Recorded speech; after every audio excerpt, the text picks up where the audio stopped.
Hello, everyone, and thanks so much for joining us for our Kids Spring 2023 preview. We're excited to share new favorites from our upcoming list with our book community. As always, we'd love to hear from you. Please don't hesitate to reach out and drop us a note or find us online at charlesbridge.com or on your favorite social media platform.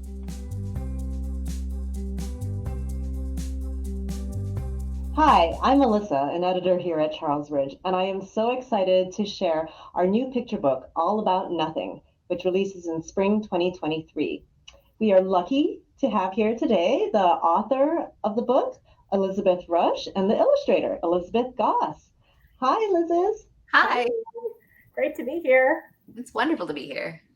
Liz, I love this book because it's like nothing I have ever seen before. You know, it's smart, it's creative, and it really challenges kids to look at the world differently. So could you tell us about your book? Like, what is it about and who is it for? Well, you got that exactly right, Alyssa. All About Nothing is designed to encourage kids to look at the world differently, to see what is hidden in the space around things, and to really appreciate how important that space can be. So in art, this is known as negative space or white space. But in this book, we think of nothing a lot more broadly, even as the space between people or the free time that you have in your day. And then we also have back matter that delves kind of more deeply into these ideas and also offers some great hands-on activities. Yeah, and the book is really for a wide range of folks, especially families that value art or are even just looking to add a little bit more mindfulness into their day. It's a book all about noticing. I think there's something for everybody to enjoy in All About Nothing. One of the things that really made the book stand out for me is the amazing art. You know, Liz, gee, your paper cuts are incredible. So can you tell us a little bit about your paper cutting process? Sure, I would love to tell you about my paper cutting process. The way I work is that I make a drawing and then I make a photocopy of that drawing because that way if I miss the first time, I have my drawing still. I actually taped that drawing to my piece of paper. In the case of All About Nothing, I used all black paper. And then I actually cut away all of the white space around my drawing. And what's left is the line work, basically, and whatever fills I've made. I use a Sharpie. This is about the point of a Sharpie is about as wide as I can comfortably make a line and still have it hold together. The other thing that comes in later is that once you've finished the cut is deciding how much shadow that you want on it. Because the cool thing about paper cuts and what makes it different than doing line work just on your paper is that you can lift it up and you get this wonderful third dimension. Even a flat image, it gets this wonderful tactile kind of quality underneath. You feel like you can reach in, which I've always loved. This is one of my favorite spreads in the book. Nothing can be a welcome break in a busy day. I mean, that is so true. I mean, such good advice for anyone, kid or adult. So, Liz, how do the two of you add nothingness to your day? And why is that important? So the book could also be called in a way all about chillin'. I really use nothingness throughout my day. When I wake up in the morning, before I get out of bed, I kind of chill out peacefully in bed and take a few deep breaths and just kind of just be for a minute. I do the same thing in the evening. I'll just be kind of chilling on the couch, doing nothing. Like even if I've been reading, I'll just put that aside and kind of chill for a minute. The other thing that I do during the day is I kind of avoid multitasking. Like if I'm waiting online at the grocery store, instead of like looking at my phone or trying to like be really efficient, I just kind of give myself time to just be in the world.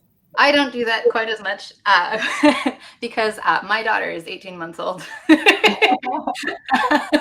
But it is still so important to find time for nothing. But I work mostly at night. And right after my daughter goes to sleep, which is around 7 at night, I have this window before I go down into the studio where I usually just lie on my couch for about a half an hour. It's wonderful. I look forward to it every day. I'm lucky that especially on the nights where I'm truly just paper cutting, that for me is a very sort of Zen experience. And it's very restful actually for my mind, which is great. But, there's a lot of business and illustration beyond just making art. So some days you just need a little half an hour at the end of the day to just kind of center and take a couple deep breaths, and it's lovely. So your book ends with this very simple but profound thought that I just love. The most amazing things can happen when there is nothing, because nothing is really something. Talk about that. Like, what do you want kids to take away from that ending and from the book as a whole? We're so focused on what's happening in our day and our to-do list, and I think that it's important sometimes to look between those and pay attention to the time between everything that we're doing all day. Even just noticing it gives you that space to appreciate it and to maybe let something creative come in. It's so important to just take a minute and be where you are. I think especially being in the digital world, it's so easy to let your mind go to other places constantly. And so it's so important to say, like, hey, let's take a moment. Let's do nothing. And I think that's valuable at any age. All About Nothing is the first in the All About Noticing series. Liz R., could you kind of give us a sneak peek at what's coming up next? The whole series is designed to encourage kids to see their world in a whole new way. So, All About Color is the second in the series, and it encourages kids to see that color is not static, that it really changes as light changes. Our third in the series, All About Pattern, will kind of do the same thing. It's going to encourage kids to notice the role of pattern in their lives. So visually, but also noticing the patterns in their day, noticing patterns that happen in music, noticing patterns that happen even in stories. And all three of these books, All About Nothing, All About Color, and All About Pattern, highlight how these elements, which are actually really pervasive in our lives, how they also affect our emotions and how we can use them to kind of add joy to our lives. Thanks, Liz Rush, and thanks, Liz Goss, for joining us today. And thank you, everyone, for tuning in and listening. Be sure to check out All About Nothing, available April 4th, 2023. It really is something. Spring 2023 for Charlesbridge has some really lovely offerings, from unbelievable true stories to laugh out loud, boy-ready reader middle grade. To give us a sneak peek at these new favorites, I'm joined by senior editor Karen Boss and our resident digital expert, Rachel Duty. Thanks, you guys, for talking a little spring with us today. So glad to be here. All right, so to kick it off, ladies, I have a question. Whose egg is that? I think it depends what egg you're talking about. Well, I know. On the Spring 2023 Charlesbridge list, Whose Egg Is That is a nonfiction guessing game that explores the connections between an animal, its eggs, and its habitat. Now, eggs come in all shapes and sizes, you guys, and they can tell you a lot about any given species. Written by Darren Lundy, a mammologist at the Smithsonian, no less, Whose Egg Is That is this clever preschool page turner that pairs 7 eggs with information about the animal's survival mechanisms, asking kids to guess which animal laid which egg. Now, Rachel, I know you were a really big fan of the art in the first 2 in the series. Whose poop is that and whose footprint is that? What makes it so special to you? I mean, I love Kelsey's artwork because she has just these little touches of realism, whether it's animals, poop, footprints, or eggs. Mm-hmm. Fun fact, all of the eggs in this particular book are actual size, true to size on every page. Pretty cool. I also really like the sparse text that Darren uses. That opening spread reads, "Whose egg is that? It's a beautiful blue color." You turn the page and he tells you, it's a robin. The blue color of a robin's egg protects the chick from strong sunlight. Things I didn't know. I've always loved this series, so I just think that from Darren's way of explaining things so very clearly, but also I love that there's always that one spread that's kind of a joke. Like it doesn't quite fit, but it does. And I love that. Yeah. I mean, he's a scientific powerhouse, and he doesn't take himself too seriously. He's a Theodore Geisel Honor Award winner on our list, too, and he always gets the humor and the science age-ready and age-accurate, which is great. Even his back matter is special. It's 2 pages. It's perfect for that 2 to 5 preschool reg, and it's full of excellent, thank you, Darren, excellent fun facts. More to learn, right? Yeah, and Kelsey does a wonderful job of, as Rachel said, bringing realism in, but then also making it feel really fun for little kids.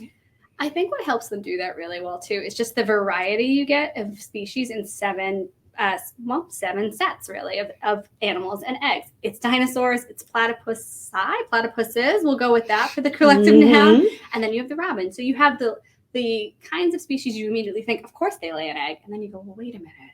Who else is in this category? Yeah. It's pretty cool. Yep. I feel like I learn something new every time I read these books. Like, do you know how big a hummingbird egg is? I don't, Rachel. How big is a hummingbird egg? Oh, I can't tell you. You have to read the book. Nice. The Penguin of Ilha Grande is narrative nonfiction at its best, a true story with an amazing storyline. So this charming picture book from debut author Shannon Earle and Brazilian illustrator Renato Alicaro shares how an elderly man rescues a penguin off the coast of Brazil and finds a lifelong connection in this delightful true story about the power of friendship. So Karen, this is actually one you acquired. What spoke to you about it? Yeah. So the first time I read this book, I just thought to myself, why is the penguin in Brazil? And why does it keep coming back to this guy every year? And I thought, this is such an intriguing story, and that it's completely true. I was hooked in 1 second. Yeah. It does make you pause and go, true story, Brazil, penguin, friendship. Exactly. Okay. We talk a lot about why this person or this illustrator is the one to write or illustrate this book. Can you tell us a little bit about Shannon and the illustrator? Yeah. So right from the beginning, Shannon is a conservationist. She's worked in different nature organizations. She teaches at an outdoor school. And so for her, the whole nature plus human meshing and intermixing was just the perfect sweet spot for her to write about. And she got a hold of the daughter of the man who is the friend of the penguin, and was able to talk to that person while she was doing her research as well. And then Renato is just the most, the artwork is beautiful in this book, and he lives outside of Rio de Janeiro, which is not far from Ilha Grande, from the island where this took place, and has visited there. So he was the perfect person to know, what does this place look like? What should it feel like when a kid reads this book about this very specific part of Brazil? You know, his artwork is something we haven't seen before on our list. And it's got this like simultaneous movement and stillness. Like you get the pauses and the excitement in their friendship, which is just really cool. Yeah, it is. Can I put you on the spot and ask you a question? Yeah. How old is the gentleman that befriends the penguin in this particular title? That's a good question. I do not know exactly, but he, I believe, was in his late 60s or early 70s when the penguin first arrived. And then, so the penguin's name is Dim Dim, and he spent 7 years with Zhao. So they spent time together. And the thing is that he kept trying to make the penguin go home. Like, penguins belong in the ocean, right? They are not our pets. They shouldn't live in our house. And so he kept saying, go, little penguin. And then the penguin was like, nah, I dig you. I'm going to hang out here. And really, I think when the penguin first left that first year, there wasn't really a true explanation for why that was, but it was like the penguin knew, like, I need to go spend some time in the ocean. And I think that the assumption was he'd never be back, but then he turned back up, and he did that for 7 years. I love too all of the pieces, to bring it full circle with what Rachel's saying, that's included in the back matter as well. You've got additional information about Dim Dim, you've got additional information about the area, and also kind of how the book was developed and researched. Yes, and what I love about the back matter too is it talks about the type of penguin that penguin is, and where they typically live and how they behave. And the other piece of the back matter I think is really important is what are some of the reasons why he might not have come back after that 7th year, right? He could have mated and then stayed put to raise babies, or nature is nature, and it's possible that his life was over too. And so we handled that in the back matter in case kids ask that question, but there really is no way to know. Yeah. It should go without saying, but political boundaries mean nothing to animals. With border crossings, naturalist Sneed B. Collard III explores the beauty and biodiversity of our spectacular border area and presents how the border wall initiated by President Trump and supported to this day by Texas Governor Abbott impacts plants and animals in this political steel and concrete barrier as we follow 2 ocelots, a species of endangered cats, as they prepare to cross the border. This one starts with just such lovely text, you guys. The ocelot's movements are cloaked by thick brush and the covering of darkness. But suddenly, he encounters something unexpected, something frightening. Where protective plants once stood, an ugly scar now stretches. Running in both directions, as far as the ocelot can see, looms a wall. Okay, did you ever think, y'all, in a picture book, you'd have to talk about conservation and political moves in 32 pages? I mean, he really has done a beautiful job with it, though, I have to say. And the thing about it, when after that spread, then you sort of see the ocelot try to figure out how to get either through or around or over the wall, and the cat cannot do it. And so it becomes almost this story about nature, but what happens to people too who can't get where they need to be. It's this ripple effect, right? Because even when the wall is halted, it's still standing in certain places. So the ocelots are still facing the same issue, even though the political kind of movement has shifted. Yeah. Mm-hmm. No, I do think this book provides a much needed perspective, because I feel like, as human beings, sometimes we forget about how our actions affect all other living things as well. Someone on our team called this narrative nonfiction with a purpose, and I think that's just really accurate. It's both clear narrative expository writing, which is great for all kinds of ELA curriculums, but also it's with a purpose. Like you said, it's really targeting this critical, very of the moment topic. It's perfect for kids. Yeah, and it really does read so beautifully as a story that I feel like any parent would read aloud to a kid at bedtime or any other time. There's so much to learn in it, but it also is just a really fantastic story. It's very approachable. Yeah. You know what I think helps that too is the illustrations on this. This was going to be tough to illustrate from the start. Most of it happens at night. A lot of these spreads are dark, and we actually, I don't want to say stumbled upon, I want to say lucked out with debut illustrator Howard Gray, who has a PhD in zoology. And so he brings both this kind of movement and accuracy that I think will really appeal to parents and kids alike, particularly those kids that are animal lovers or really love to kind of follow a journey. I think one of the things that makes this really a quintessential Charles Ridge title is that narrative nonfiction and the back matter that expands on all of the amazing points that the text makes, because it includes information about eco-activism and conservation. And there's also an author's note from Sneed about kind of the humanitarian effort at the border wall. It really does encourage readers to get involved with any kind of political or activist movement that they feel compelled to. Yeah, I think animals really compel people around issues that affect things beyond animals. And so I think the entree point for this one is just so perfect. If the title alone of our next middle grade novel doesn't lead you to pick it up and read the description, I honestly don't know what will. Captain Skidmark Dances with Destiny takes readers on a journey through noogies, awkward conversations, and epic farts, all while poking at preconceived notions about what it means to be a guy, especially in Canada when you hate hockey. Captain Skidmark brings us 13-year-old Will and his 17-year-old cousin Alex. Will is a Canadian 8th grader who hates hockey, and he pretty much stinks at it too. And when his hockey star of a cousin shows up, they realize very quickly they just can't stand each other. But nothing's black and white, with both boys battling others' expectations. And Will and Alex do indeed find common ground in a funny, nuanced, and fast-paced novel that ultimately asks readers to ponder what makes a family and what makes a man. All right, so Karen, this is another one you acquired. What was it like and what drew you to it? I started reading this and I started laughing out loud at my desk from the second page or something.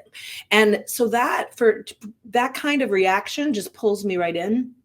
But then I very quickly finished it because I wanted to know what happened. And then I was in tears by the end. And so for me, there's just no better book than one where I laugh through the whole thing. And then I end up really connecting with the character in such a way that it pulls that kind of emotion out of me. And it was just from the beginning, a no-brainer for me that we needed to do this book. Honestly, I think this one would have been perfect for my cousin when he was a preteen. Okay, this kid was given a hockey puck when he was still in the cradle. There was a lot of expectations that he was going to play ice hockey, right? And he did, he tried, but as he grew older, he had an interest in theater. And I can't imagine having those internal struggles and finding out, navigating expectations and finding out your own truth and how difficult that is. And I think this book really, really does that well.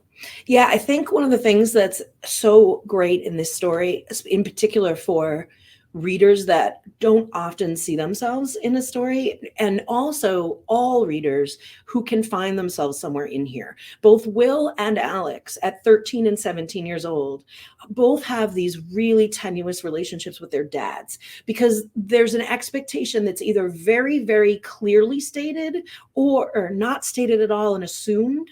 And I think neither boy feels like they're up to meeting that expectation. And then what does that mean for who they are, for their lives, and for the relationship that's so important for them with their dads? And the thing about it that's so interesting between them is that they can't stand each other, and it takes them a long time to figure out that they actually have very similar situations going on and that they can perhaps help each other.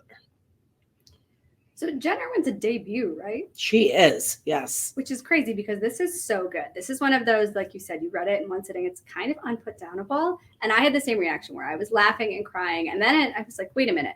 How do you make hockey feel universal? And I had to pause and think, is it because I'm a New Englander? We're all born and raised and really surrounded by hockey fans from the start. Go Bruins, by the way, go Bruins.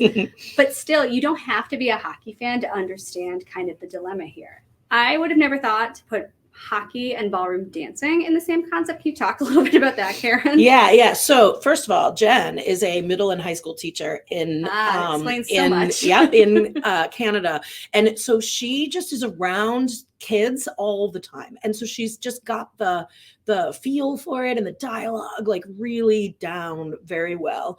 And what's amazing is that Jennifer actually knows nothing about hockey. Like, this is not her sport. It's not something she's Canadian, right? So they all know something about hockey, but it's not something she grew up living and breathing. So she really went to a lot of friends and experts and said, look, I've set out to write this book that has hockey in it, and I need help with that.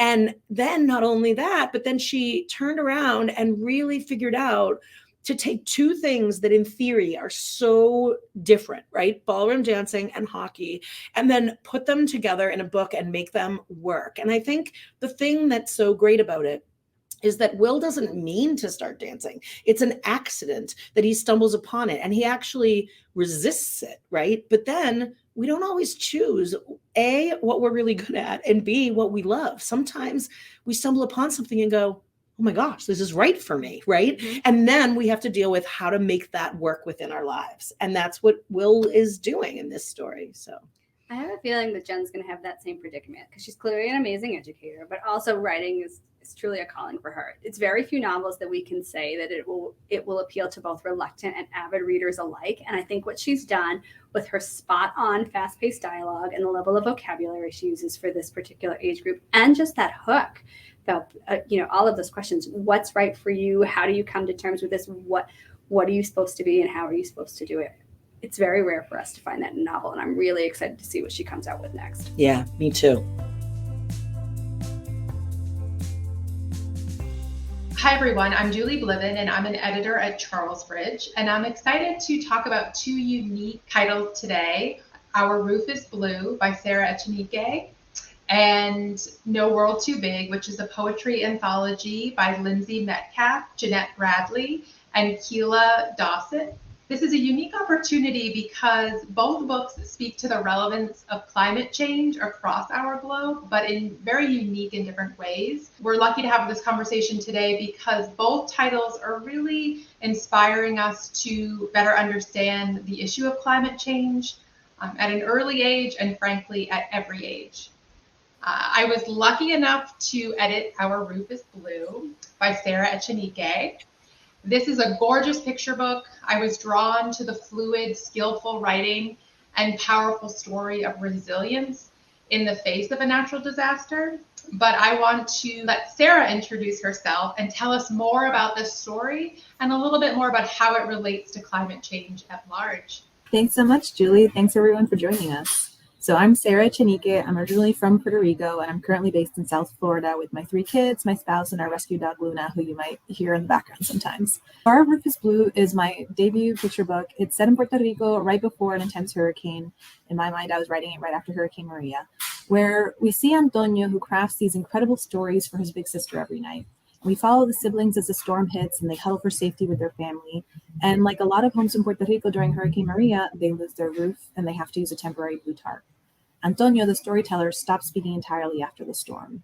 He and his sister incorporate the blue roof into their play. It and the light streaming through it are a deep sea ocean, or it's a parachute bringing them safely to the ground. And then together, they and their community create this new normal, including, fortunately, a new permanent roof. And in this new normal, he's finally able to speak again and tell his stories. So to me, this is not just a story about these siblings who endure a natural disaster. It's a book about the very real and very human impact of climate change. So I've included at the end back matter on climate change and what kids can do to fight it. And I hope that the book will provide a mirror for kids who have been through any sort of traumatic natural disaster. And unfortunately, we see this population growing daily. And also a window for those who have not and what they can do to feel empowered in the face of them.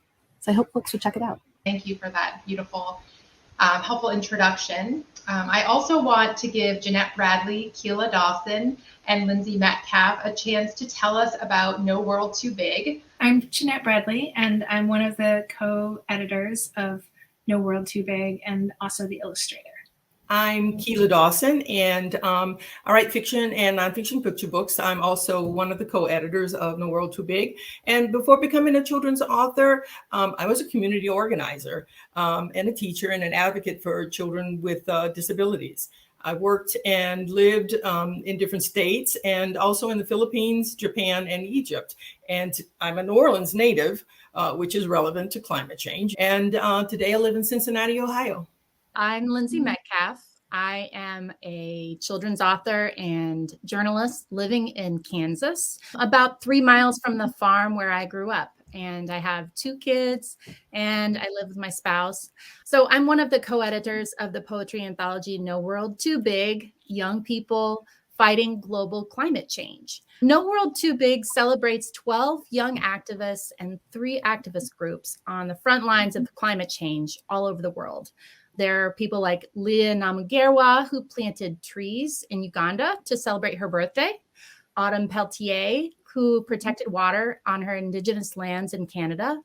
And there are students from the Green School in Bali who reduced their school buses' climate footprint by creating biodiesel buses. 14 poems by award-winning and best-selling poets honor the young climate activists. And we think the book also provides additional details about each activist's life and how readers can get involved. If, a librarian or an educator has these books in hand, what are some of the conversations they could have with young kids about what a child can do to combat climate change? Like I mentioned, Our Roof is Blue has some great back matter in there with some tangible action items that children can undertake and use as kind of an action plan for what they can do with these big feelings that they're having in the face of climate change. Because for me, one of the most overwhelming aspects of climate change is just how small it can make you feel. Like you're just this one person out of billions in a world and everything just seems designed to create and exacerbate climate change. And so it's important to empower children so they feel like they actually can have an impact and they don't fall into this kind of place where they don't feel any hope. That's certainly not a place we want any of our children to be at any point in their lives. One of the things that I talk about in the back matter is helping them to learn about climate change, what causes it, what does it mean, and to learn what it means specifically for them and others. Because for some kids, it might mean living through forest fires. For others, it might mean flooding. For some, it might look like Our Roof is Blue. So naming it, respecting children enough to give them this knowledge and the tools to handle it allows them to get involved in the fight and bring others along with them. No World Too Big is set up in much the same way as No Voice Too Small, if you're familiar with that earlier book from 2020. It's not just people out on the streets with protest signs. It sort of defines activism in many different ways and helps young readers kind of see that you can use your own talents and find something within you to make a difference in the world. So it highlights many different ways that climate change affects us, many different ways that we can help with climate change. And it shows that we can work together to make an actual impact. It shows how to scale up from the me to the we. One of the reasons we wanted to create this book was because climate anxiety is a real thing. There's an actual term for it. One of the ways to fight against, that paralysis, that feeling of helplessness, is to actually start taking action. So we provide concrete steps that kids can use at home, in their classroom, and rally people together around them. The art style in No World Too Big and No Voice Too Small was actually inspired by the book design that Diane Early did. She used these fonts that looked like protest sign lettering, and it sparked this idea. I thought, well, what if the whole book looked like it was done on cardboard or some found paper or something? And so that's why I used this craft paper background to try to fit that aesthetic of looking like it's kind of a homemade sign or something. The bulk of the illustrations are really portraits of these individual activists or groups of activists. And when I'm doing a portrait, I don't want to just have, like the person's head and shoulders. It's very static. And so I wanted to show these young people in action doing the activism that they're so good at. Some of these young people were easier to find photos of than others, since many of these people have been working on their activism for 8 or 10 years. It's easier to find current photos than it is to find ones from when they were a child. Climate change is a complex topic. Even for adults, right? No World Too Big, I think, because it's a collection of true stories, it helps readers to be able to make an emotional connection to the lives of real people. And that's always a first step in dealing with a topic like this. I hope these stories will, of course, motivate young people to take action so they can help find solutions. Our future scientists, our future, environmentalists, anyone who is interested in helping the world. And I also believe that learning about people from around the world shows how interconnected we are as humans. And then learning about the environment shows how interconnected humans are to nature. We have a few familiar faces on our list, and to talk about these old friends, I'm pleased to be joined by our publisher, Yolanda Scott. I'm really pleased and excited to share our new early reader series, Every Day with April and May. May is tidy, April is not. April is showy, May is not. But April and May are best friends, and you know what? Their pets are best friends too. These best friends have 7 fully illustrated adventures lined up for new releases, celebrating friendship with a story for each day of the week that models key social and emotional skills like cooperation, communication, empathy, and decision-making. So, these were your acquisition, and CB doesn't do a lot of early readers. What drew you to these titles? Well, I don't like to back down from a challenge, for one. So when I was presented with this opportunity, I think what really struck me is the fact that they could have gone either way. We could have done a series of picture books, or we could have done early readers. And in some ways, it would have been the easy choice to go with the picture books, because I'd done picture books with Megan Bad-Lambert, the author, before, and she has a wonderful picture book voice, and that could have worked. But there was something really compelling about the friendship between the two girls, and it seemed so better suited for the early readers because it was addressing issues that are like important to kids that are just learning to read, friendship, and particularly the social emotional skills. One of the things that my team has fun with on the sales and marketing side is really kind of trying to figure out who is the reader for this title, right? And I have to say we were kind of shocked at the lack of really unique titles in this early reader series, particularly in series. Mm-hmm. We really see this as a great choice for fans of the Charlie and Mouse and the King and Kayla series, particularly King and Kayla from Peachtree. And it's a solid choice for kids that really are trying to gain reading confidence, which I think, again, harkens back to Megan's background, but also that need kind of that reassurance on those social emotional skills that are just baked into success in early elementary school. Yeah. I think it's a really good first book to be reading by yourself. It's like that first step up. The vocabulary is rich, and it's a good experience overall. It's not just controlled vocabulary or a slightly boring story, but it still is only 48 pages. It's not divided up into chapters. It's a full-on story that takes you from start to finish. And I think it builds that success for those kids who are really just on the cusp of reading independently. Okay, I love that. I'm confident our next familiar face needs no introduction, with a new adventure in the Lola Reads series, where book-loving Lola and her playful little brother Leo celebrate family time and togetherness through reading, special activities, and new adventures. Lola's grandmother is coming to visit, and Lola can't wait for all the family fun. Nana Bibi will stay in Lola's room, so Lola gets to sleep on a special blow-up bed. The family spends the week doing different activities, like shopping for presents for family back in Tanzania, having dance parties, and making special mandazi donuts. Nana Bibi and Lola share a special time as Nana Bibi remembers all the things she used to do with her Nana. All right, Yolanda, this is your 8th Lola adventure. Tell me a little bit about why you love Lola and why we finally get to meet her Nana. Awesome. Okay, so we started the Lola series back in 2006, if you can believe it. And of course, we didn't know it was going to become one of the hallmarks of our list at the time, but we all fell in love with Lola even back then because she had such a sunny, outgoing, warm personality and was just like living her best life. And we loved it.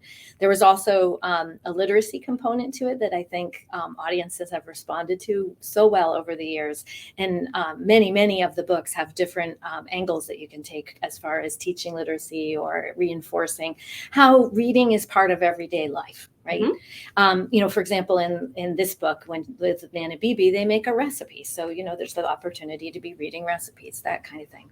You capture this amazing multi-generational story and these multi-generational relationships. And you almost have the opportunity to see Lola's mom in particular as both a daughter and a mother. And those moments are the ones that I really connected with. Yep.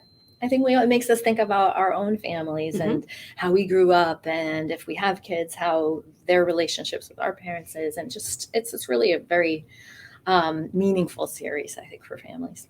Soon to be available in Spanish is the acclaimed story of how a scientist saved the planet from environmental disaster with Mario and the Hole in the Sky.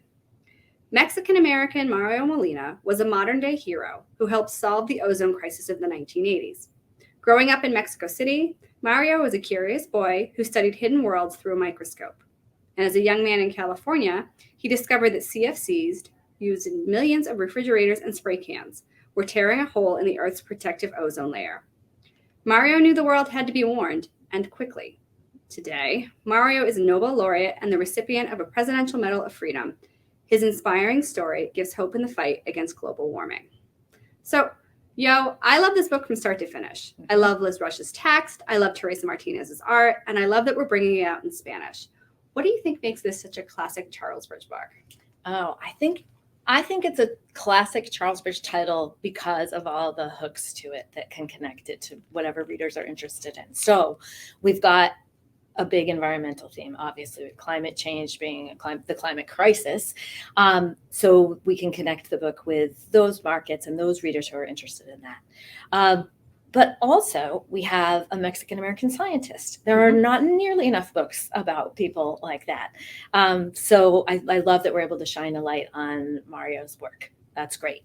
I think the idea that in science, the answers and the truth of the matter evolves over time is really important. So teaching kids to think critically about the information and to understand that just because people maybe don't want to hear some of the truths of what's going on in the world, that it can still be a moral imperative to work on bettering the world that we're in.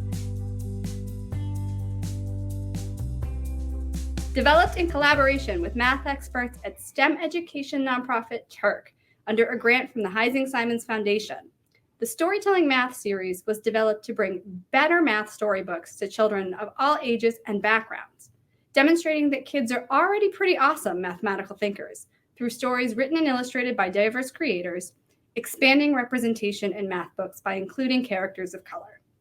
Now, the series itself is comprised of 2 tracks, right? We've got our board books for the youngest mathematicians, and then we've got the picture books for 3 to 6-year-olds. And we've actually got both on the Spring 2023 list. We have 2 new board books coming this season, written and illustrated by none other than this year's Children's Literature Legacy Award winner, Grace Lynn, featuring our friends Olivia, May, and Manny from the first of our 4 board books in the series. March of 2023 offers up A Beautiful House for Birds and Where Are the Eggs, with expertly developed age-appropriate math, exploring simple repeating patterns and spatial sense. What I like about the board books is that Grace Lynn does an amazing job at making it fun and playful for the children to read. So it's interactive, it promotes creative problem solving for our little readers. And it's something as simple as painting the roof on a house and teaching math in that way. The simplicity of it is amazing. It's my favorite. I love that she allows kids to make mistakes with math too, because I feel like that's not something we necessarily teach kids to start, that math is okay to do problem solving for trial and error. And Grace does that with the birdhouse kids are coloring. So along those lines, where are the eggs? It talks about spatial sense. So, and I know the math concept's really cool there too. You know, it happens on a farm and the kids, it's just like a little fun searching, like, oh, the size of an egg and where it can fit and where a chicken can fit to lay the egg. You know, I think it's really seasonally appropriate too, which is nice. I feel like math books for a lot of years, including when I was in school, they were just so didactic and so specific. And Grace brings in eggs in spring. Where are the eggs? What do you do on a farm? I know that lots of kids are looking for spring activities. This is a great option, right? Yep, Grace definitely does amazing in the sense that like the activities that she introduces in the board books, you can also do at home with your kids. So doing patterns and painting a roof, or going on your own little hunt, searching for different items around the house, or do, Easter egg hunt. Yeah, and no special materials needed. That's the other thing. Everything that's already on your shelves or in your kitchen. So we have the board books from Grace for the 0 to 3, and for those 3 to 6 year olds, those preschoolers and those early elementary kids, we've got our picture book track for storytelling math. And this spring, we've got Leah and Louise Puzzled, which is written by Anna Krusbo and illustrated by Giovanna Medeiros. This is a follow-up for them for our inaugural title, Leah and Louise, Who Has More? So in their latest adventure, twins Leah and Louise have received a gift from their grandmother, Vava, and it's a puzzle with a secret message.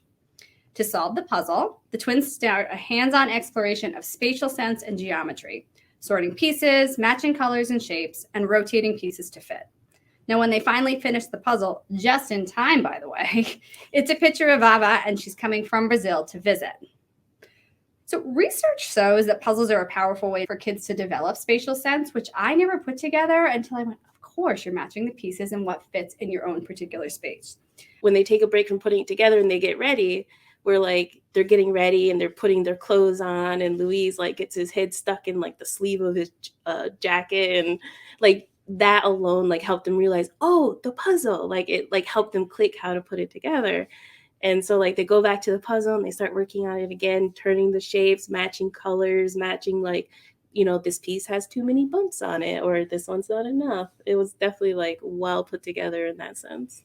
You know what's really cool about the whole series too is they're vetted by a math expert, and she really worked hard to make sure that it was kind of rooted as a series in everyday existence. So Louise having issues with his jacket, making sure that spatial sense, that's a really great example that kids are already mathematical thinkers. We just don't necessarily teach them that from a really young age.